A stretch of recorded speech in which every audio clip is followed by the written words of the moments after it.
strategy is to use variables to represent unknown numbers or values. And for a variable, we use a letter.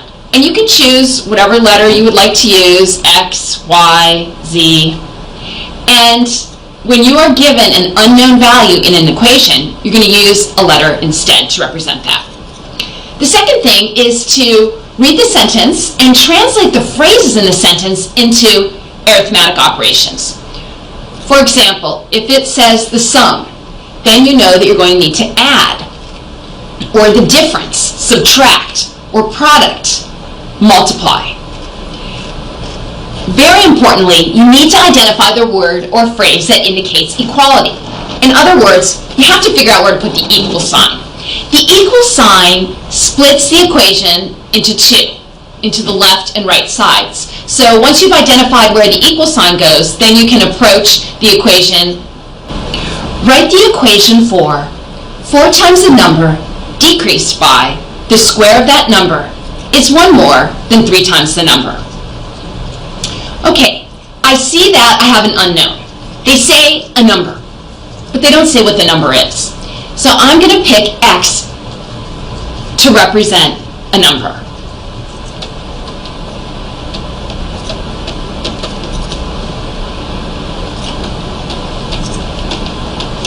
So whenever they talk about this unknown number in the phrase, I'm going to use X in my equation. The second thing I'm going to do is figure out where the equal sign goes so I can see what the two sides of the equations are.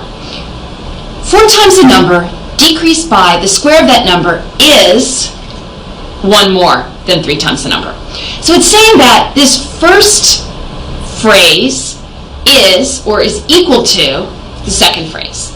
So is tells me that's where the equal sign goes.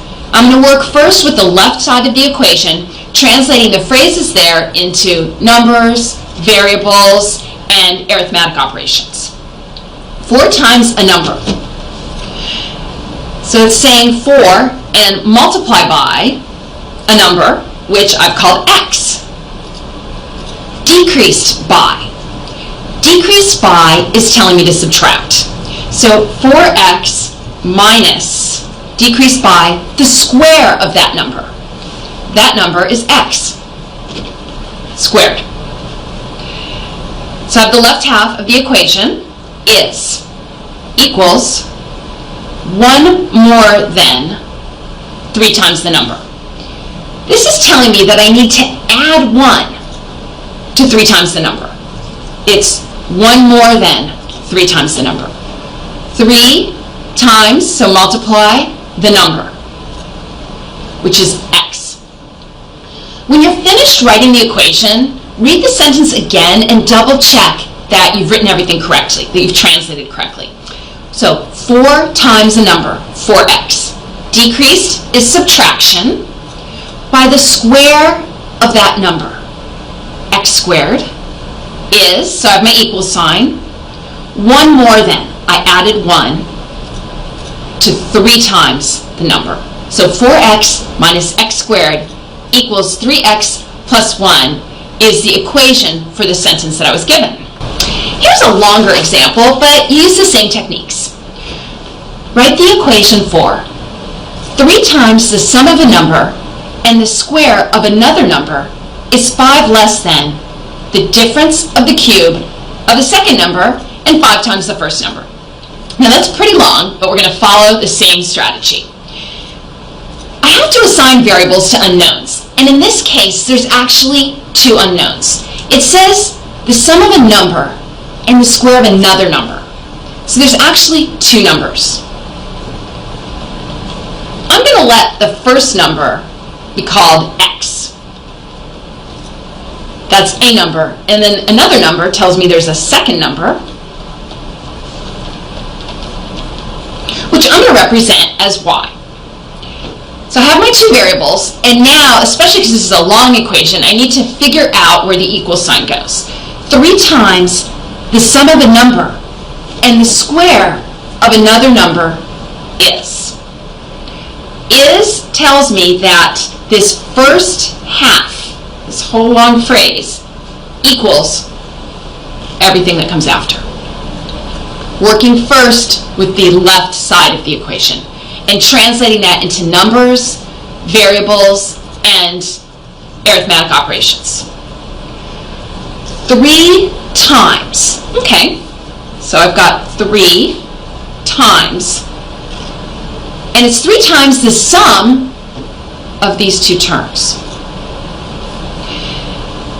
3 times the sum of a number. I decided to call the first number x, so it's going to be 3 times x, and so the sum of x plus the square of another number. Well, the other number is y, and they want me to square that.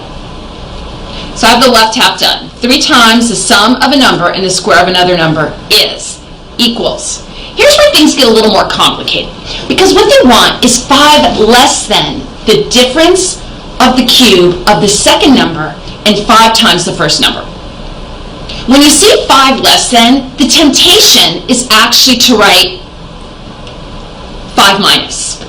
But that's incorrect, because it's saying that what comes after needs to be subtracted by 5.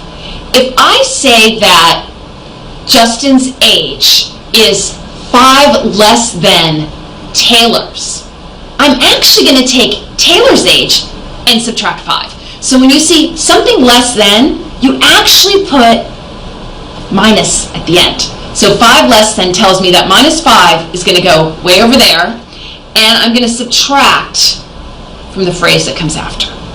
Okay, so I have my minus 5, and now I need to figure out what I'm supposed to be subtracting 5 from. And it's saying that I'm subtracting it from the difference of the cube of the second number, so the difference between two terms. And one term is the cube of the second number. The second number is y, so y cubed, and they want the difference, so y cubed and 5 times the first number. Going back to check, 3 times the sum of a number and the square of another number. So 3 times x plus y squared is equals 5 less than. So subtract 5 from the difference of the cube of the second number, y cubed, minus 5 times the first number, which is x. So this equation is translated from the sentence that we were given. The third example involves age. Write the equation for Mary's sister is 5 years younger than she is. The product of their ages is 5 less than the square of the difference of their ages. I actually have 2 unknowns here. I have the age of Mary's sister, and I have the age of Mary herself. Just looking at this first sentence, Mary's sister is 5 years younger than she is. So Mary's sister is actually 5 years younger than Mary.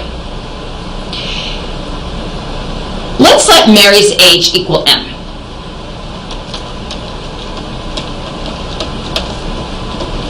Now, I could assign a different variable to Mary's sister's age, but I don't need to, because they actually give me the relationship between Mary's age and her sister's age.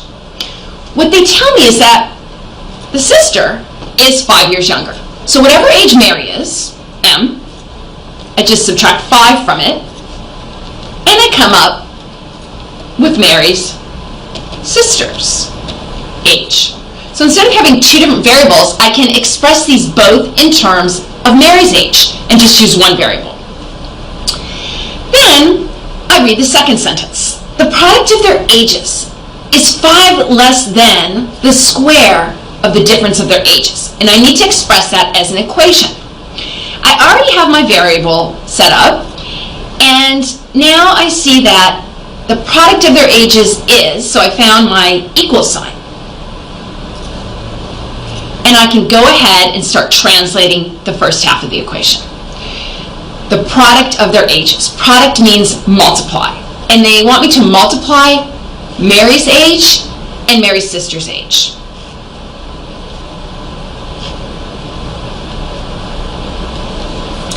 That gives me m times m minus 5 is.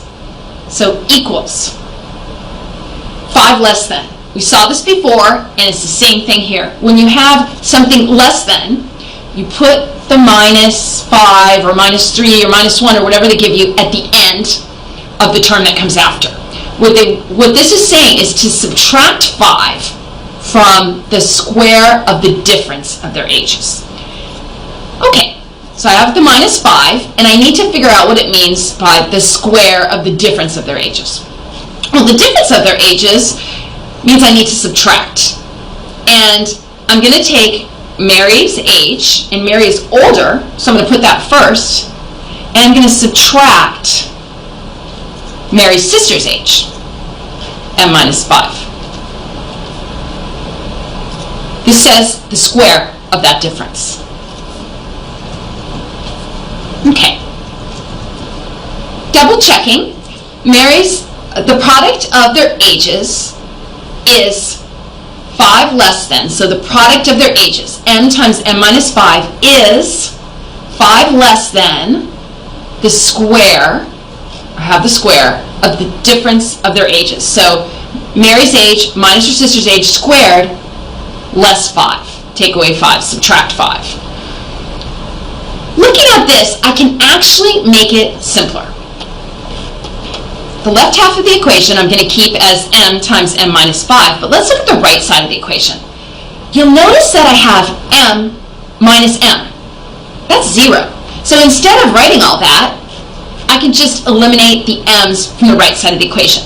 That leaves me with negative 5 squared minus 5. And I can even go 1 or 2 steps further and finish doing the math on the right side. M times m minus 5 equals 20. The final example asks us to write the equation for the surface area of a cylinder.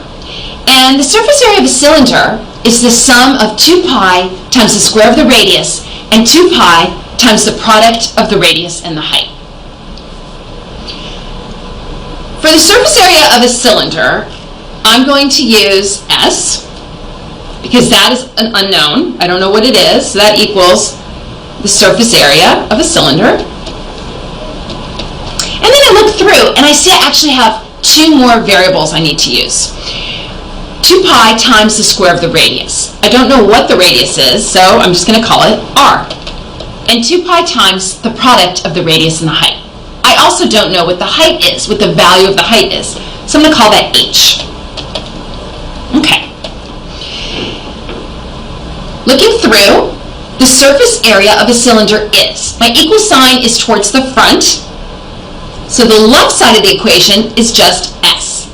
The surface area of a cylinder is the sum of, so on the right side of the equation, I'm going to be adding 2 pi times the square of the radius. So it's telling me to add 2 things. The first term is 2 pi times. Times indicates multiplication. So I can put a dot there, or I can just leave the dot out and continue on with the square of the radius. Okay, so the right half of the equation is the sum of 2 pi r squared and plus 2 pi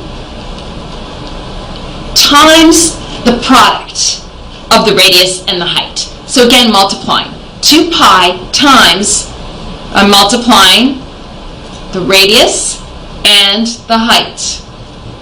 So the surface area of a cylinder is S equals 2 pi times the square of the radius, 2 pi r squared, and so add, because it's a sum, 2 pi times the product of the radius and the height. And this is the actual formula for the surface area of a cylinder. A cylinder is a closed tube, so it's a solid tube. It has a top and a bottom on it, whereas the tube is hollow. And if you look at this, you'll recognize pi r squared as the area of a circle. And since there are 2 circles on the end of the cylinder, you're going to need to add 2 of those to get the surface area. So it's really saying 2 times the area of a circle plus the area of the tube part, the tubular part, which is 2 pi RH. So this formula makes sense when you break it down.